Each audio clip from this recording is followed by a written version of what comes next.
ሰላም ውድ የራይዝ ዊዝ ቤዚ ቻናል ተከታታዮች እንደምን ቆያችሁኝ?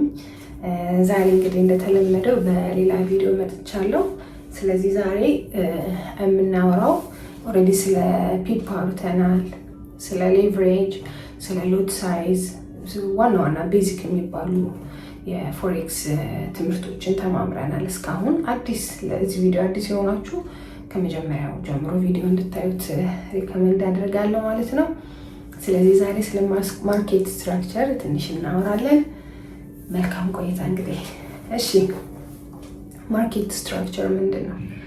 ማርኬት ስትራክቸር ማለት በፎሬክስ ውስጥ ገበያ ወዴት እንደሚሄድ፣ ለምሳሌ ወደ ላይ ነው ይጨምራል ወይስ ይቀንሳል? ወደ ላይ ነው የሚሄደው ወይስ ወደ ሳይድ ዌይ ነው የሚንቀሳቀሰው ማርኬቱ? ወይስ ይጨምራል ወይስ ይቀንሳል የሚለውን የምናይበት ውቅር ነው ወይ ደግሞ አንድ መሳሪያ ነው። 3 የማርኬት ስትራክቸር እንትኖች አሉ።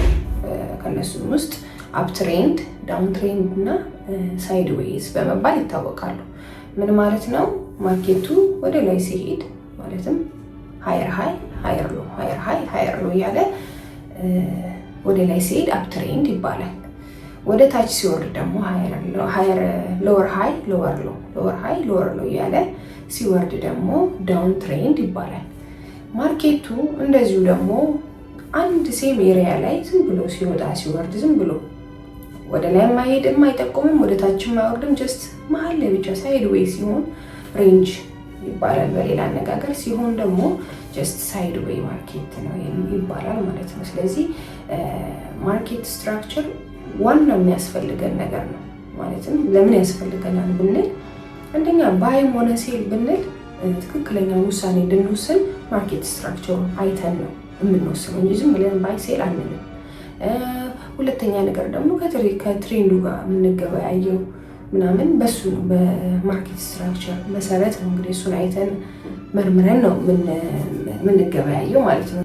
ስለዚህ ማርኬት ስትራክቸር ማለት የገበያውን ወይ ደግሞ ወዴት ነው የሚሄደው አቅጣጫውን የምናውቅበት የምንመረምርበት አንድ ውቅር ነው ማለት ነው። መዋቅር የሚባለው እንደዛ ነው ማለት ነው። ስለዚህ ግን አሁን ለምሳሌ ጀስት ማርኬት ስትራክቸርን ብቻ አይተን ወይ ደግሞ ትሬንድ አፕ ትሬንድ ከሆነ ወይ ቡሊሽ ማርኬት ከሆነ ማርኬቱ እየጨመረ ከሆነ ያለው ጀስት ዝም ብለን አንገባም ወይ ደግሞ ትሬድ ማድረግ እንችላለን። ኢትስ ፋይን ማለት አይደለም።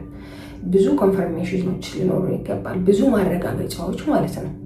ለምሳሌ ፌር ቫሊዩ ጋፕ የሚባል አለ፣ ኦርደር ብሎክ፣ ብዙ ሰፖርት ኤንድ ሬዚስታንስ፣ ብዙ አይነት ሊኩዊዲቲ ስዊፕ፣ ብዙ አይነት ኮንፈርሜሽኖችን አግኝተን ነው ባይም ሆነ ሴል የምንለው። ቡሊሽ ከሆነ ባይ፣ ቤሪሽ ከሆነ ወይ ደግሞ ዳውን ትሬንድ ከሆነ ሴል ብለን የምንለው ማለት ነው።